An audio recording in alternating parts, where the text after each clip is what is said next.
I think one of the keys to success of having a highly trafficked booth at the SEMA show is having something that's really eye-catching.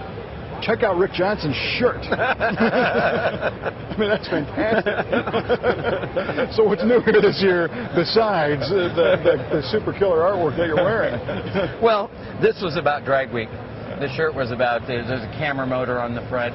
One of our competitors is running a camera motor. That's pretty cool. With C4 and a gear vendors, that's Jay Brown. And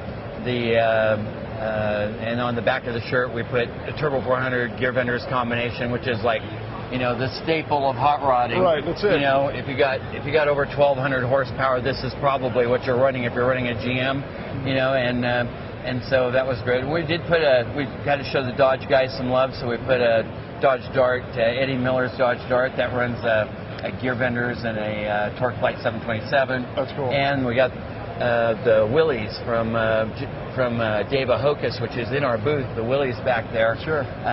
Number 41. It's a 41 Willys that runs a Power Glide and a gear vendors. And then we got Terzich's car, which we've seen before in the booth. Yeah, you've seen before 2 years ago in the booth. Yeah. That had owned the record for Drag Week for all sevens at all 5 days at all 5 tracks. So yeah, that's what the shirt's about. We're having fun with it. Great way to honor I'll get you one. Hey, awesome. So right front and center, we've got usually you've got your new stuff out in the front here. Right. Yes. What are we looking at? Well, this year one of the things we debuted, we've made for the 5-speed. These are the 5-speed racing transmissions that do not have overdrive. So, see if we don't. Doug Nash's idea when they originally came up with this box was if we don't put overdrive inside the transmission, we want closer ratios. We do 5 gears, okay, but no overdrive. We can still keep our shaft center lines fairly close, and we can still keep strength in the tranny. Sure. And it's exactly right, and that's why since the demise of Nash, within Richmond took over. So this is the Richmond box that Richmond gave to us for the display. Liberty. And then G-Force and the GF5R. They're all basically this same trans. Yep. And so for some racers all along, for probably 15 years, for Bonneville guys and some street racers and road course guys and drag racers, we've made a little billet adapter to bolt the gear benders to it. Well, we finally decided there's enough demand that we'd make a whole adapter for the standard shaft output length with the shifter mounting location, everything. All get it in a box like our other kits, bolt it on in minutes, there you go, and have overdrive. Shorten up the drive shaft, and now you've got a true 6th gear of overdrive, and you've got a planetary overdrive that'll handle 2,000 horsepower, and you're not degrading the transmission anyway. It's still the best 5-speed tranny you could buy, and the best overdrive you can buy, which is all along what we've always said. You know, get the best overdrive you can, get the best tranny you can for your performance. Now, we've talked before about the wide variety of applications you guys do. You always have something crazy in the booth. What the hell is this? I mean, it's unbelievable. It's Jay Leno's 1929 Bentley Speed 6. This is a Bentley. I mean, Bentleys, a lot of people don't realize that Bentleys were race cars. They were race cars from the beginning. Right from the beginning. Part of their great reputation, you know, this is a Speed 6 motor that Bernard at Jay's Big Dog Garage has pumped up to 8 liters. Oh, man. That's a no head gasket motor. There's no head on this motor. You build this motor from the bottom up. Wow. You know, there's no head.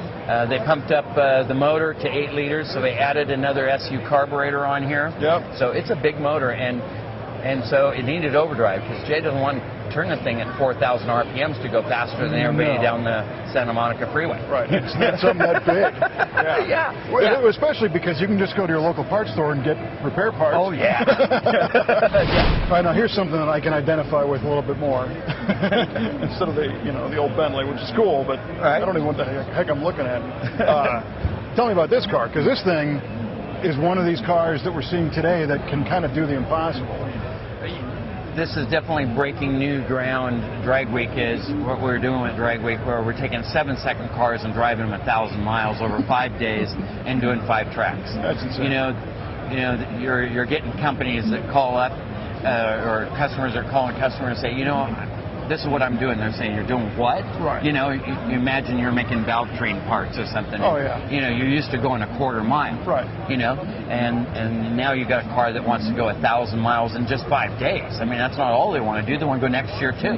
You know, this is 762 cubic inches, you know, of Sunny Leonard motor with, you know, that can easily pull over 1,000 horsepower on the dyno just on the motor alone, and then we throw another 500 horsepower nitrous when we get to the track. Yeah. So it's a real clean, real great way to do this. A real high-tech motor, you know, as much money as you can spend on a motor, basically. Yeah. And it runs a power glide and a gear benders for a couple of reasons. One, a power glide gear benders is a very fast combination. Yep. And so we got close ratios. We can go out, we can set up the glide and the diff gear so we can just get the baddest 60-foot time. Sure. You know, in fact, this car was our record holder in 2008 Drag Week for the best 60-foot time of the entire event. Do you know what it did? And it's on the board over there. I think he had a 119. Wow. Yeah, 119, 118, right in there. That's a smoking 60-foot time for something that you're driving on the street. Yeah, that's unbelievable.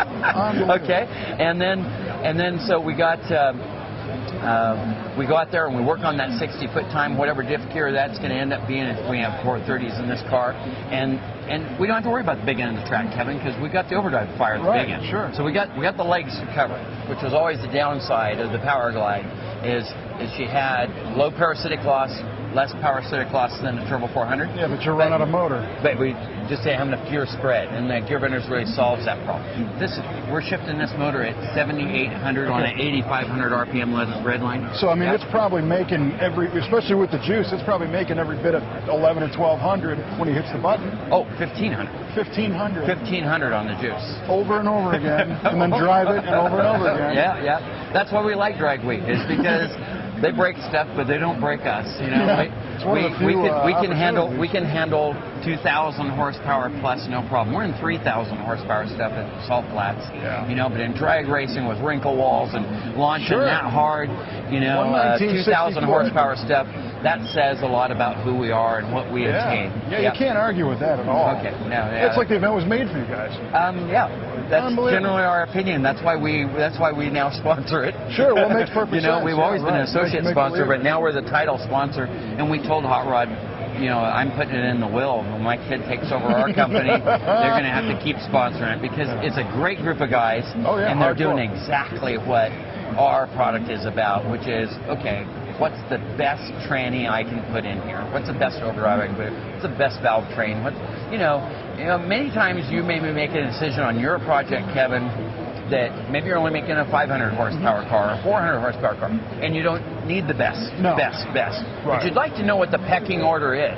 Sure. Because maybe the best was obtainable. You know, why not? You know, maybe the best overdrive was, since you already had the Turbo 400, well, then I could do a gear benders. Yeah. You know, and you don't make 2,000 horsepower. You didn't have to have one, but you'd like to know that, okay, the best costs this, and I can make a compromise and not do that or make that decision. Well, I think this demonstrates put it in, and it's done. I never have to worry about it again.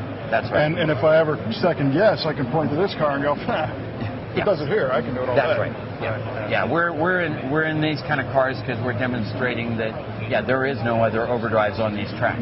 Yeah. You don't go to these tracks and find overdrive. In fact, NHRA wrote us out of the rule book in Comp Eliminator 8 years ago, saying there'd be cost escalation because everybody was running Turbo 400s. Yeah. And they said, okay, well, you showed up here at 2-point eliminating, you know, points winning cars here. You know, we're 2 champion cars. We're first and third in the championship. And Valentine up there wrote us out of the rule book citing cost escalation because, okay, everybody's going to switch out of Turbo 400s and go to glides with overdrive. I think we'll get that overturned this year. There's a number of companies, including Hughes. Lingenfelder worked on it before Lingenfelder died way back then, but that are working on it to get that overturned because it's not true anymore. Sure. You know, we've demonstrated in IHRA, NMCA, Drag Week, all these other events, and lots of NHRA events and NHRA events where there's brackets, where we are legal. We're legal in all the bracket racing. So we demonstrated our ability to last 5, 10 years in these drag cars. And so there's no cost escalation. No. And now, you know, actually to make a Turbo 400 competitive with a, you know, in a car like this, to make a Turbo 400 competitive with a Power Glide gear benders combination, these guys are going to 210 and 196 first gear Turbo 400s, which are like $7,500 without a converter. They're cheap. Yeah, right, exactly. Yeah. Well, awesome stuff. I look forward every year to coming by and seeing the crazy cars and hearing these wacko stories and the fact that it's all true. It's amazing. Thanks. Thanks again, buddy. And great shirt. Thanks.